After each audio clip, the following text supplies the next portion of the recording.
नमस्कार। स्वागत है आपका सुनो कहानी में। आप सुन रहे हैं मुंशी प्रेमचंद जी के द्वारा लिखित उपन्यास कर्मभूमि और इसे आवाज दे रहे हैं मृत्युंजय मिश्रा। कहानी के पिछले भाग में हमने सुना कि संसार में आर्थिक तंगी आ जाती है, जिसका असर गांव, संसार, शहर सब जगह पड़ता है। खासकर उन लोगों पर जो कि खेती करते हैं और उन्हें लगान भरना पड़ता है। इसी कारण अमर जिस गांव में रहता था, वहां के लोग लगान नहीं भर पा रहे थे और इसके कारण एक पंचायत बैठाई गई, जिसमें आत्मानंद काफी आक्रोश में दिखे। वहीं अमरकांत ने समझाने की कोशिश की, पर जनता का मत तो आप जानते ही हैं, जहां आक्रोश वहां जनता पहले पहुंचती है। हालांकि अमर को एहसास हुआ कि इस बार मेरी बातों का कोई फर्क नहीं पड़ता, तो उसे दुख हुआ, जिसे थोड़ा कम करने के लिए उसने मुन्नी वगैरह से बातें की और थोड़ा उसे रिलीफ हुआ। तो आइए चलते हैं कहानी में आगे की ओर। भाग 24। अमर गूदड़ चौधरी के साथ महंत आश्रम गिरी के पास पहुंचा। संध्या का समय था। महंत जी एक सोने से मढ़ी हुई कुर्सी पर बैठे हुए थे, जिस पर मखमली गद्दा था। उनके इर्द गिर्द भक्तों की भीड़ लगी हुई थी, जिसमें महिलाओं की संख्या ही अधिक थी। सभी धुले हुए संगमरमर के फर्श पर बैठी हुई थी। पुरुष दूसरी ओर बैठे थे। महंत जी पूरे 6 फीट के विशालकाय सौम्य पुरुष थे। अवस्था कोई 35 वर्ष की थी। गोरा रंग, दोहरी देह, तेजस्वी मूर्ति, काशाय वस्त्र तो थे ही, किंतु रेशमी। पांव लटकाए बैठे हुए थे। भक्त लोग जाकर उनके चरणों को आंखों से लगाते थे। अमर अंदर गया, पर वहां उसे कौन पूछता। आखिर जब खड़े खड़े 8 बज गए, तो उसने महंत जी के समीप जाकर कहा, महाराज, मुझे आपसे कुछ निवेदन करना है। महंत जी ने इस तरह उसकी ओर देखा मानो उन्हें आंखें फेरने में भी कष्ट है। उनके समीप एक दूसरा साधु खड़ा था। उसने आश्चर्य से उसकी ओर देखकर पूछा, कहां से आते हो? अमर ने गांव का नाम बताया। हुक्म हुआ कि आरती के बाद आओ। आरती में 3 घंटे देर थी। अमर यहाँ कभी ना आया था। सोचा कि यहाँ की सैर ही कर ले। इधर उधर घूमने लगा। यहाँ से पश्चिमी तरफ तो विशाल मंदिर था। सामने पूरब की ओर सिंह द्वार, दाहिने बाएं 2 दरवाजे और भी थे। अमर दाहिने दरवाजे से अंदर घुसा तो देखा कि चारों तरफ चौड़े बरामदे हैं और भंडारा हो रहा है। कहीं बड़ी बड़ी कलाइयों में पूड़ियां कचौड़ियां बन रही हैं, तो कहीं भांति भांति की शाक भाजी चढ़ी हुई है। कहीं दूध उबल रहा है, कहीं मलाई निकाली जा रही है। बरामदे के पीछे कमरों में खाद्य सामग्री भरी हुई थी। ऐसा मालूम होता था कि अनाज, शाक भाजी, मेवे, फल, मिठाई की मंडियां हैं। एक पूरा कमरा तो केवल परवलों से भरा हुआ था। उस मौसम में परवल कितने महंगे होते हैं, पर यहाँ वो भूसे की तरह भरा हुआ था। अच्छे अच्छे घरों की महिलाएं भक्ति भाव से व्यंजन पकाने में लगी हुई थी। ठाकुर जी के ब्यालू की तैयारी थी। अमर यह भंडारा देखकर दंग रह गए। इस मौसम में यहाँ 20 झावे अंगूर भरे थे। अमर यहाँ से उत्तर की तरफ के द्वार में घुसा तो यहाँ बाजार सा लगा देखा। एक लंबी कतार दर्जियों की थी, जो ठाकुर जी के वस्त्र सी रहे थे। कहीं जरी के काम हो रहे थे, तो कहीं कार चोबी की मसनदें और गावत किए बनाए जा रहे थे। एक कतार सोनारों की थी, जो ठाकुर जी के आभूषण बना रहे थे। कहीं बड़ाई का काम हो रहा था, कहीं पालिश किया जाता था, तो कहीं पे पटवे गहने गूंथ रहे थे। एक कमरे में 10-12 मुस्टंडे जवान बैठे चंदन रगड़ रहे थे। सबों के मुंह पर ढाटे बंधे हुए थे। एक पूरा कमरा इत्र, तेल और अगरबत्तियों से भरा हुआ था। ठाकुर जी के नाम पर कितना अपव्यय हो रहा है, यही सोचता हुआ अमर यहाँ से फिर बीच वाले प्रांगण में आया और सदर द्वार से बाहर निकला। गूदड़ ने पूछा, बड़ी देर लगाई भैया, कुछ बातचीत हुई क्या? अमर ने हंसकर कहा, नहीं नहीं, अभी तो केवल दर्शन हुए हैं। आरती के बाद भेंट का बोला है। और ये कहकर उसने जो कुछ देखा था वो विस्तार पूर्वक बयान किया। गूदड़ ने गर्दन हिलाते हुए कहा, भगवान का दरबार है भैया। जो संसार को पालता है उसे किस बात की कमी। सुना तो हमने भी है, लेकिन कभी भीतर नहीं गए। कोई कुछ पूछने पाछने लगे तो फिर निकाले जाएं। हाँ, घुड़साल और गौशाला देखी है। मन चाहे तो तुम भी देख लो। अभी बहुत समय बाकी था। अमर गौशाला देखने चला। मंदिर के दक्षिण पशुशालाएं थीं। सबसे पहले खिलफाने में घुसे। कोई 25-30 हाथी आंगन में जंजीरों से बंधे खड़े थे। कोई इतना बड़ा कि जैसे पूरा पहाड़, तो कोई इतना मोटा जैसे भैंस। कोई तो झूम रहा था, कोई सूंड घुमा रहा था, कोई बरगद के डाल पात चबा रहा था। उनके हौदे, झूले, अंबोरियां, गहने सब अलग एक गोदाम में रखे हुए थे। हर एक हाथी का अपना नाम, अपना सेवक और अपना मकान अलग अलग था। किसी को मन भर रातिब मिलता था तो किसी को 4 पसेरी। ठाकुर जी की सवारी में जो हाथी था वही सबसे बड़ा था। भगत लोग उसकी पूजा करने आते थे। इस वक्त भी मालाओं का ढेर उसके सिर पर पड़ा हुआ था। बहुत से फूल उसके पैरों के नीचे थे। इसके बाद यहां से घुड़साल में पहुंचे। घोड़ों की कतारें बंधी हुई थी, मानो सवारों की फौज का पड़ाव हो। 500 घोड़ों से कम न थे, हर एक जाति के, हर एक देश के। कोई सवारी का, कोई शिकार का, कोई बग्घी का, तो कोई पोलों का। पोलो गेम यानी पोलो। हर एक घोड़े पर 2-2 आदमी नौकर थे। महंत जी को घुड़दौड़ का बड़ा शौक था। इनमें कई घोड़े घुड़दौड़ के थे। उन्हें रोज बादाम और मलाई दी जाती थी। इसके बाद गौशाला का नंबर आया। गौशाला में भी 400-500 गाय भैंस थी। बड़े बड़े मटके ताजे दूध से भरे रखे थे। ठाकुर जी आरती के पहले स्नान करेंगे और 5-5 मन दूध उनके स्नान को 3 बार रोज चाहिए, भंडारे के लिए अलग। अभी लोग इधर उधर घूम ही रहे थे कि आरती शुरू हो गई। चारों तरफ से लोग आरती करने को दौड़ पड़े। गूदड़ ने कहा, अच्छा तुमसे कोई पूछता कौन भाई हो तो क्या बताते भैया? अमर ने मुस्कुरा कर कहा, वैश्य बताता और क्या। तुम्हारी तो चल जाती, क्योंकि यहाँ तुम्हें लोग कम जानते हैं। मुझे तो लोग रोज ही हाथ में चमड़े बेचते देखते हैं। पहचान ले तो जिंदा न छोड़े। अब देखो ना, भगवान की आरती हो रही है और हम है कि भीतर भी नहीं जा सकते। यहाँ के पंडित पुजारियों के चरित्र सुनो तो दांतों उंगली दबा लोगे, पर यहाँ के मालिक हैं भैया, और हम तो भीतर कदम भी नहीं रख सकते। तुम चाहो तो जाकर आरती ले लो। तुम सूरत से भी तो ब्राह्मण जचते हो भैया। मेरी तो सूरत ही चमार चमार पुकार रही है। अमर की इच्छा तो हुई कि अंदर जाकर तमाशा देखे, पर गूदड़ को छोड़कर न जा सका। कोई आध घंटे में आरती समाप्त हुई और उपासक लौटकर अपने अपने घर गए तो अमर महंत जी से मिलने चला। मालूम हुआ कि कोई रानी साहिबा दर्शन कर रही हैं। वहीं आंगन में टहलता रहा। आध घंटे के बाद उसने फिर साधु द्वारपाल से कहा तो पता चला कि इस वक्त नहीं दर्शन हो सकते, प्रातः काल आओ। अमर को क्रोध तो ऐसा आया कि इसी वक्त महंत जी को फटकारे, पर जब्त करना पड़ा। अपना सा मुंह लेकर बाहर चला आया। गूदड़ ने जब ये समाचार सुना तो कहा, इस दरबार में भैया भला हमारी कौन सुनेगा। अच्छा, महंत जी के दर्शन तुमने कभी किए हैं दादा? मैंने? नहीं भैया, भला मैं कैसे करता, मैं तो कभी आया भी नहीं। 9 बज चुके थे। इस वक्त घर लौटना मुश्किल था। पहाड़ी रास्ते, जंगली जानवरों का खतरा, नदी नालों का उतार। इसी वजह से वहीं रात काटने की सलाह हुई। दोनों एक धर्मशाला में पहुंचे और कुछ खा पीकर वहीं पड़े रहने का विचार किया।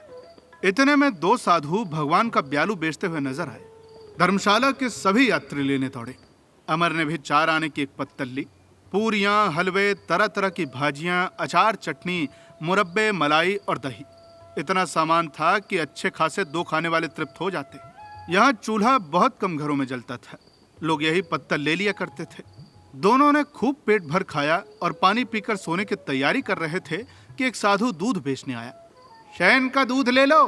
अमर की इच्छा तो न थी, पर कौतूहल से उसने 2 आने का दूध लिया। पूरा एक सेर था, गाढ़ा, मलाईदार। उसमें से केसर और कसूरी की सुगंध उड़ रही थी। ऐसा दूध उसने अपने जीवन में कभी न पिया था। बेचारे बिस्तर तो लाए न थे, आधी आधी धोतियां बिछाकर लेटे। अमर ने विस्मय से कहा, इस खर्च का कुछ ठिकाना भी है? गूदड़ भक्ति भाव से बोला, यह भगवान देते हैं और क्या, उन्हीं की महिमा है। 1000-2000 यात्री नित्य आते हैं। एक एक सेठिया 10-10, 20-20 हजार की थैली चढ़ाता है। इतना खर्चा करने पर भी करोड़ों रुपये बैंक में जमा है। देखो कल क्या बात होती है। मुझे तो ऐसा जान पड़ता है कि कल भी दर्शन नहीं होंगे भैया। दोनों आदमियों ने कुछ रात रहे ही उठकर स्नान किया और दिन निकलने के पहले ड्योढ़ी पर जा पहुंचे। मालूम हुआ कि महंत जी पूजा पर हैं। 1 घंटा बाद फिर गए तो सूचना मिली कि महंत जी कलेऊ पर हैं। जब वो तीसरी बार 9 बजे गया तो मालूम हुआ कि महंत जी घोड़ों का मुआयना कर रहे हैं। अमर ने झुंझलाकर द्वारपाल से कहा, अरे तो आखिर हमें दर्शन कब होंगे? द्वारपाल ने पूछा, तुम हो कौन? मैं उनके इलाके का आसामी हूँ यार। भैया, उनके इलाके के विषय में कुछ बात करने आया था। तो कारकुन के पास जाओ ना, इलाके का काम वही देखते हैं। अमर पूछता हुआ कारकुन के दफ्तर में पहुंचा तो बीसों मुनीम लंबी लंबी बही खोले लिख रहे थे। कारकुन महोदय मसनद लगाए हुक्का पी रहे थे। अमर ने सलाम किया। कारकुन साहब ने दाढ़ी पर हाथ फेर कर कहा, अर्जी कहाँ है? अमर ने बगले झांक कर कहा, अर्जी? अर्जी तो मैं नहीं लाया। तो फिर यहाँ क्या करने आए? वो, मैं तो श्रीमान महंत जी से कुछ अर्ज करने आया था। अच्छा, तो अर्जी लिखा कर जाओ। जी, मैं तो महंत जी से मिलना चाहता हूँ। नजराना लाए हो? साहब, मैं तो गरीब आदमी हूँ, नजराना कहाँ से लाऊं? अरे तो इसीलिए तो कहता हूँ कि अर्जी लिख कर जाओ, उस पर विचार होगा। जो कुछ हुक्म होगा तो वो सुना दिया जाएगा। तो साहब, हुक्म कब तक सुनाया जाएगा? जब महंत जी की इच्छा हो। अच्छा, वो महंत जी को भला कितना नजराना चाहिए? जैसे श्रद्धा हो, कम से कम एक अशर्फी तो लगेगी ही। अच्छा तो साहब, कोई तारीख ही बता दीजिए तो हुक्म सुनने आऊं। अब भला यहाँ रोज रोज कौन दौड़ेगा? तुम दौड़ोगे और कौन दौड़ेगा भाई? तारीख नहीं बताई जा सकती। चलो। अमर ने बस्ती में जाकर विस्तार के साथ अर्जी लिखी और उसे कारकुन की सेवा में पेश कर दिया। फिर दोनों घर चले गए। इनके आने की खबर पाते ही गांव के सैकड़ों आदमी जमा हो गए। अमर बड़े संकट में पड़ा। अगर उनसे सारा वृत्तांत कहता है तो लोग उसी को उल्लू बनाएंगे, इसलिए बात बनानी पड़ी। देखो, अपनी ओर से अर्जी पेश कराया हूं, उस पर विचार हो रहा है। काशी ने अविश्वास के भाव के साथ कहा, अजय, तो वहां तो भैया महीनों में विचार होगा, तब तक तो यहाँ कारिंदे हमें नोच डालेंगे। अमर ने खिसिया कर कहा, महीनों में क्यों विचार होगा? 2-4 दिन बहुत है। पयाग बोला, अरे ये सब टालने की बातें हैं, खुशी से कौन अपने रुपए छोड़ सकता है? अब अमर रोज सवेरे जाता और घड़ी रात गए घर लौटता, पर अर्जी पर विचार न होता। कारकुन उनके मुहिर्रे यहां तक कि चपरासियों की मिन्नत समाजत करता, पर कोई न सुनता था। रात को निराश होकर लौटता तो गांव के लोग यहां उसका परिहास करते। पयाग कहता, अरे हमने तो सुना था कि रुपए में 8 आने छूट हो गई। काशी कहता, अरे तुम झूठे हो, मैंने तो सुना था कि महंत जी ने इस साल पूरी लगान माफ कर दी। और उधर आत्मानंद हल्के में बराबर जनता को भड़का रहे थे। रोज बड़ी बड़ी किसान सभाओं की खबरें आती थीं। जगह जगह किसान सभाएं बन रही थीं। अमर की पाठशाला भी बंद पड़ी थी, उसे फुर्सत ही न मिलती थी। भला पढ़ाता कौन? बस रात को केवल मुन्नी अपनी कोमल सहानुभूति से उसके आंसू पोंछती थी। आखिर 7वें दिन उसकी अर्जी पर हुक्म हुआ कि सामने पेश किया जाए। अमर महंत के सामने लाया गया। दोपहर का समय था। महंत जी खसखने में एक तख्त पर मसनद लगाए हुए लेटे हुए थे। चारों तरफ खस की टट्टियां थी जिन पर गुलाब का छिड़काव हो रहा था। बिजली के पंखे चल रहे थे। अंदर इस जेठ के महीने में इतनी ठंडक थी कि अमर को सर्दी लगने लगी। महंत जी के मुखमंडल पर दया झलक रही थी। हुक्के का एक कश खींचकर मधुर स्वर में बोले, तुम इलाके ही में रहते हो ना? मुझे सुनकर बड़ा दुख हुआ कि मेरे आसामियों के समय कष्ट है। क्या सचमुच उनकी यही दशा है जो तुमने अर्जी में लिखी है? अमर ने प्रोत्साहित होकर कहा, महाराज, उनकी दशा तो इससे कहीं खराब है। कितने ही घरों में तो चूल्हा तक नहीं जलता। महंत जी ने आंखें बंद करके कहा, हे भगवान, ये तुम्हारी क्या लीला है? तो तुमने मुझे पहले ही क्यों न खबर दी? मैं इस फसल की वसूली रोक देता। भगवान के भंडार में किसी चीज की कमी है? मैं इस विषय में बहुत जल्द सरकार से पत्र व्यवहार करूंगा और वहां से जो कुछ जवाब आएगा वो आसामियों को भिजवा दूंगा। तुम उनसे कहना कि धैर्य रखें। भगवान, ये तुम्हारी क्या लीला है? महंत जी ने आंखों पर ऐनक लगा ली और दूसरी अर्जियां देखने लगे। जब अमरकांत ने देखा तो वो भी उठ खड़ा हुआ। चलते चलते उसने पूछा, अगर श्रीमान कारिंदों को हुक्म दे दें कि इस वक्त असामियों को दिख न करे तो बड़ी दया होगी महाराज। किसी के पास कुछ भी नहीं है, पर मार गाली के भय से बेचारे घर की चीजें बेच बेच कर लगान चुकाते हैं। कितने ही तो इलाका छोड़ छोड़ कर भागे जा रहे हैं महाराज। महंत जी की मुद्रा कठोर हो गई। मैं ऐसा नहीं होने पाएगा। मैंने कारिंदों को कड़ी ताकीद कर दी है कि किसी आसामी पर सख्ती न की जाए। मैं उन सबों से जवाब तलब करूंगा। मैं आसामियों का सताया जाना बिल्कुल पसंद नहीं करता। अमर ने झुककर महंत जी को दंडवत किया और वहां से बाहर निकला तो उसकी बाछें खिली जाती थीं। वो जल्द से जल्द इलाके में पहुंचकर ये खबर सुना देना चाहता था।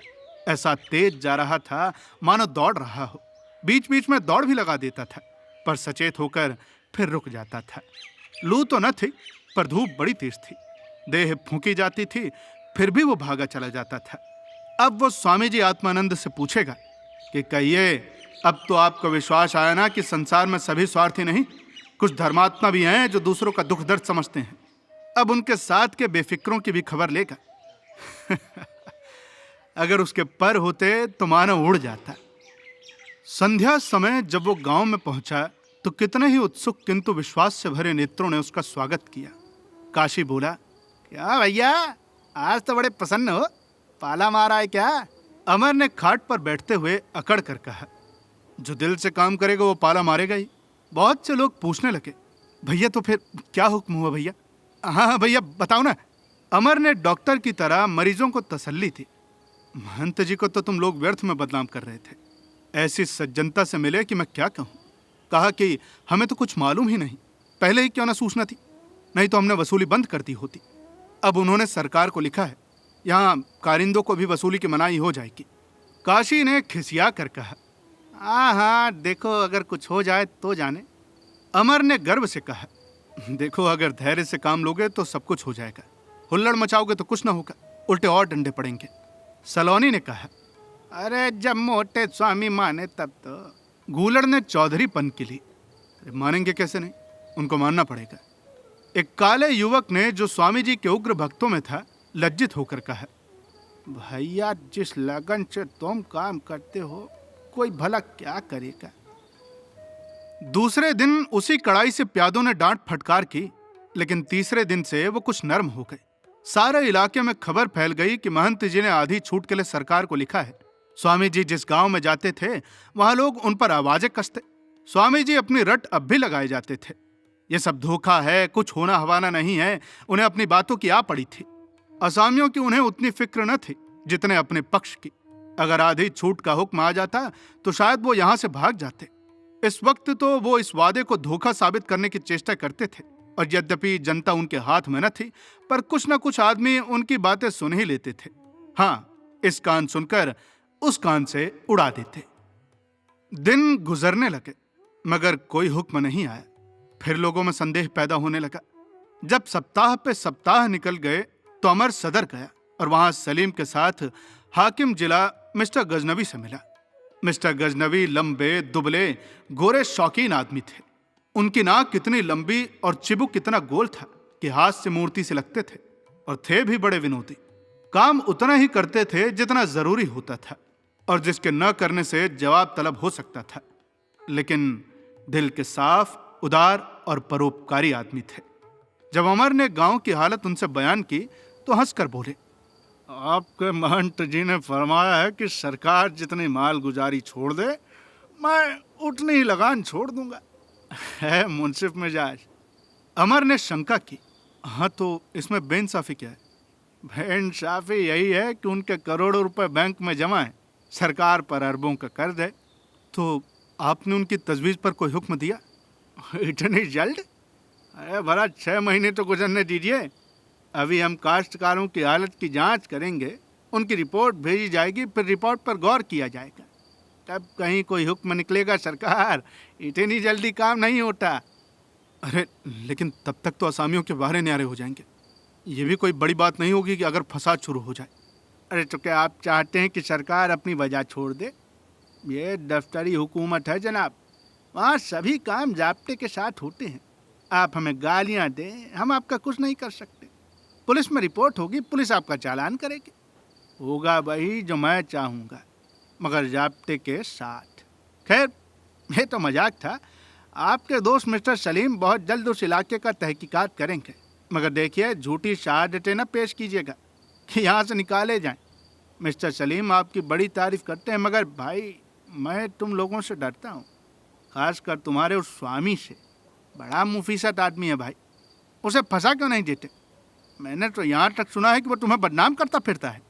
इतना बड़ा अफसर अमर से इतनी बेतकल्लुफी से बात कर रहा था तो फिर उसे नशा क्यों ना हो जाता? सचमुच आत्मानंद आग लगा रहा है। अगर वो गिरफ्तार हो जाए तो इलाके में शांति हो जाए। स्वामी साहसी है, यथार्थ वक्ता है, देश का सच्चा सेवक है, लेकिन इस वक्त उसका गिरफ्तार हो जाना ही अच्छा है। यही सब कुछ सोचा उसने कुछ इस भाव से जवाब दिया कि उनके मनोभाव प्रकट न हो पर स्वामी परवार चल जाए। देखिए, मुझे तो उनसे कोई शिकायत नहीं है, उन्हें अख्तियार है मुझे जितना चाहे बदनाम करें। गजनबी ने सलीम से कहा, ऐसा करो, तुम नोट कर लो मिस्टर सलीम, कल इस हल्के के थानेदार को लिख दो कि स्वामी की खबर ले, अब सरकारी काम खत्म है। अच्छा, एक बात है मिस्टर अमर, मैंने सुना है कि आप औरतों को वश में करने का कोई मंत्र वगैरह जानते हैं यार। अमर ने सलीम की गर्दन पकड़कर कहा, तुमने ही मुझे बदनाम किया होगा, क्यों? सलीम बोला, अरे तुम्हें तुम्हारी हरकतें बदनाम कर रही हैं यार, मैं क्यों करने लगा? गजनबी ने बांकेपन के साथ कहा, खैर भैया, तुम्हारी बीवी गजब की दिलेर औरत है भाई। आजकल म्यूनिसिपैलिटी से उसकी जोर आजमाई है और मुझे यकीन है कि बोर्ड को झुकना पड़ेगा। अगर भाई मेरी बीवी ऐसी होती तो मैं फकीर हो जाता। ओ अल्लाह। अमर ने हंसकर कहा, क्यों भाई, आपको तो और खुश होना चाहिए था। जी हाँ, वो तो जनाब का दिल ही जानता होगा।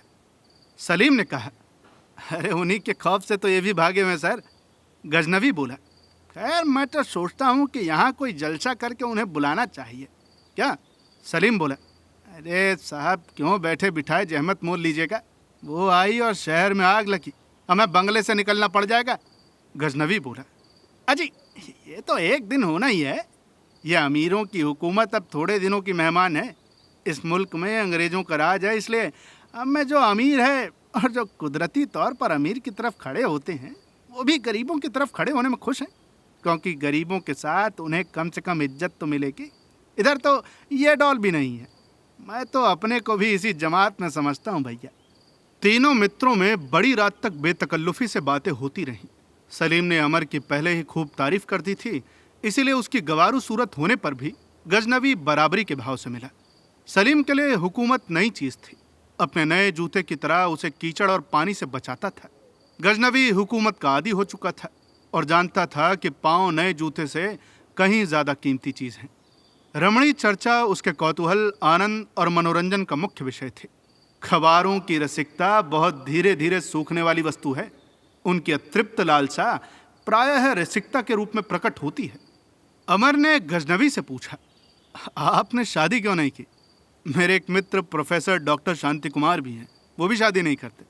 आप लोग औरतों से डरते हैं ना, सही बताइएगा। गजनबी ने कुछ याद करके कहा, अजय शांति कुमार तो वही है ना, वो खूबसूरत से कोरे चिट्टे गठे बदन के आदमी। अजी अजी वो तो मेरे साथ पढ़ता था यार, हम दोनों ऑक्सफोर्ड में थे। मैंने लिटरेचर लिया था, उसने पॉलिटिकल फिलोसफी ली थी। मैं उसे खूब बनाया करता था, यूनिवर्सिटी में है ना, अक्सर उसकी याद आती थी यार। सलीम ने उसके इस्तीफे, ट्रस्ट और नगर कार्य का जिक्र किया। गजनबी ने गर्दन हिलाई, मानो कोई रहस्य पा गया हो। अरे तो ऐसा कहिए ना कि आप लोग उनके शागिर्द हैं। हम दोनों में अक्सर शादी के मसले पर बातें होती थी। मुझे तो डॉक्टर ने मना किया था क्योंकि उस वक्त मुझमें टीबी का कुछ अलामतें नज़र आ रही थी। जवान बेवा छोड़ जाने के ख्याल से मेरी रूह कांपती थी भैया। तब से मेरा गुजरान तीर तुक्के पर ही है। शांति कुमार को तो कौमी खिदमत और जाने क्या क्या खब्द था, मगर ताज्जुब है ये कि अभी तक उस कमबख्त ने उसका गला नहीं छोड़ा। मैं तो समझता हूँ कि अब उसकी हिम्मत न पड़ती होगी। मेरी ही हमसीन तो थे, ज़रा उनका पता तो बताना यार, मैं उन्हें यहाँ आने का दावत दूंगा, ज़रा मेल मिलाप हो। सलीम ने सिर हिलाया, साहब उन्हें फुर्सत कहाँ, मैंने बुलाया था लेकिन नहीं आए। गजनबी मुस्कुराए, अरे तुमने निज के तौर पे बुलाया होगा भाई, किसी इंस्टीट्यूशन की तरफ से बुलाओ और कुछ चंदा करा देने का वादा करो, फिर देखो चारों हाथ पांव से दौड़ते हुए आएंगे। आएंगे कि नहीं? इन कौमी खादिमों की जान चंदा है, चंदा। ईमान चंदा है और शायद खुदा भी चंदा है, जिसे देखो चंदे की आय आय। मैंने तो कई बार इन खादिमों को चरका दिया है। इस वक्त तो इन खादिमों की सूरतें देखने से ही ताल्लुक़ रखती हैं। गालियाँ देते हैं, पैतरे बदलते हैं, ज़बान से तोप के गोले छोड़ते हैं, और आप उनके बौखलेपन का मजा उठा रहे हैं।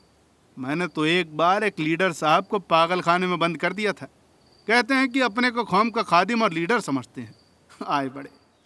सवेरे मिस्टर गजनबी ने अमर को अपने मोटर पर गांव में पहुंचा दिया। अमर के गर्व और आनंद का पारावार न था। अफसरों की सोहबत ने कुछ अफसरी की शान पैदा कर दी थी। हाकिम परगना तुम्हारी हालत जांच करने आ रहे हैं। खबरदार कि कोई उनके सामने झूठ बयान न थे। जो कुछ वो पूछें उसका ठीक ठीक जवाब देना, ठीक है ना? न अपनी दशा को छिपाना है, न बढ़ाकर बताना है। तहकीकात सच्ची होनी चाहिए। मिस्टर सलीम बड़े नेक और गरीब दोस्त आदमी हैं। तहकीकात में देर जरूर लगेगी, लेकिन राज्य व्यवस्था में देर लगती ही है। इतना बड़ा इलाका है, महीनों घूमने में लग जाएंगे। तब तक तुम लोग खरीफ का काम शुरू कर दो। रुपए में 8 आने छूट का जिम्मा मैं लेता हूँ। सब्र का फल मीठा होता है, बस इतना समझ लो, ठीक है? स्वामी आत्मानंद को भी अब विश्वास आ गया। उन्होंने देखा कि अमर अकेला ही सारा यश लिए जाता है और मेरे पल्ले अपयश के सिवा और कुछ नहीं पड़ता। तो उन्होंने पहलू बदला।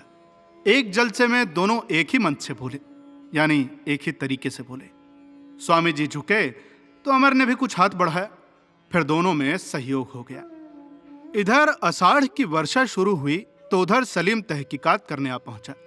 2-4 गांवों में असामियों के बयान लिखे भी, लेकिन एक ही सप्ताह में ऊब गया।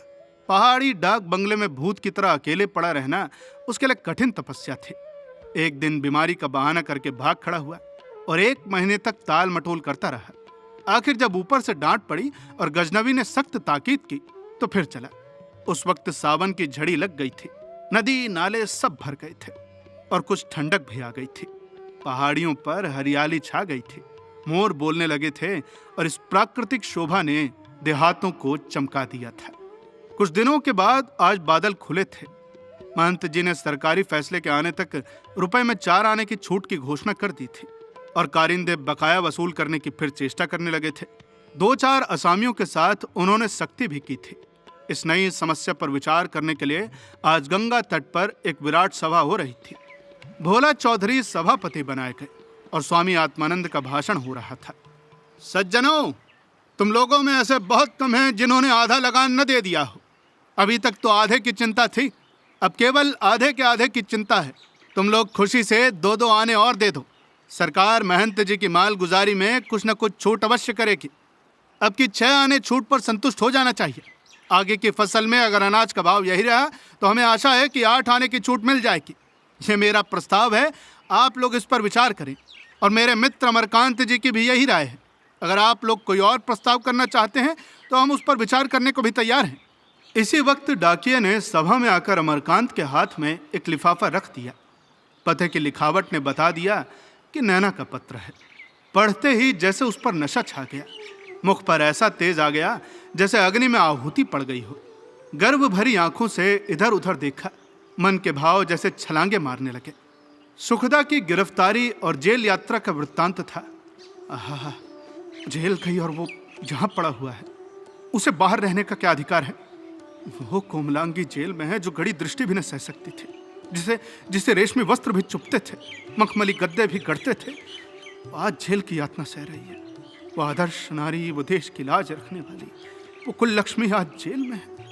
अमर के हृदय का सारा रक्त सुखदा के चरणों पर गिरकर बह जाने के लिए मचल उठा। सुखदा सुखदा, चारों ओर वही मूर्ति थी। संध्या की लालिमा से रंजित गंगा की लहरों पर बैठी हुई कौन चली आ रही है? सुखदा। ऊपर असीम आकाश में केसरिया साड़ी पहने कौन उठी जा रही है? सुखदा। सामने की श्याम पर्वतमाला में गौधलों की हार गले में डाले वो भला कौन खड़ी है? सुखदा। अमर विक्षिप्तों की भांति कई कदम आगे दौड़ा, मानो उसकी पग रज मस्तक पर लगा लेना चाहता हो। सभा में कौन क्या बोला उसकी उसे खबर नहीं, वो खुद क्या बोला इसकी भी उसे खबर नहीं। जब लोग अपने अपने गांवों को लौटे तो चंद्रमा का प्रकाश फैल गया था। अमरकांत का अंतःकरण कृतज्ञता से परिपूर्ण था। उसे अपने ऊपर किसी की रक्षा का साया उसी ज्योत्सना की भांति फैला हुआ जान पड़ा। उसे प्रतीत हुआ जैसे उसके जीवन में कोई विधान है, कोई आदेश है, कोई आशीर्वाद है, कोई सत्य है, और वो पग पग पर उसे संभालता है, बचाता है। एक महान इच्छा, एक महान चेतना के संसर्ग का आज उसे पहली बार अनुभव हुआ। सहसा मुन्ने ने पुकारा, लाला, आज तो तुमने आग ही लगा दी। अमर ने चौंक कर कहा, मैंने? तब जाकर उसे अपने भाषण का एक एक शब्द याद आ गया। उसने मुन्नी का हाथ पकड़कर कहा, हाँ मुन्नी, अब हमें वही करना पड़ेगा जो मैंने कहा। जब तक लगान देना बंद न करेंगे सरकार यूं ही टालती रहेगी। मुन्नी शशंक होकर बोली, आग में कूद रहे और क्या? अमर ने ठट्ठा मारकर कहा, अगर आग में कूदने से स्वर्ग मिलेगा तो दूसरा मार्ग नहीं है। मुन्नी चकित होकर उसका मुख देखने लगी। इस कथन में हंसने का क्या प्रयोजन है, वो ये समझ न सकी। अब कहानी में आगे क्या होता है, ये जानने के लिए आपको इंतजार करना पड़ेगा कहानी के अगले भाग का। आपको ये कहानी कैसी लग रही है हमें कमेंट बॉक्स में बताना न भूलें। जल्द ही मिलेंगे आपसे कहानी के अगले भाग के साथ। तब तक के लिए सुनते रहिए सुनो कहानी की अन्य कहानियाँ और अपना ख्याल रखिए। धन्यवाद।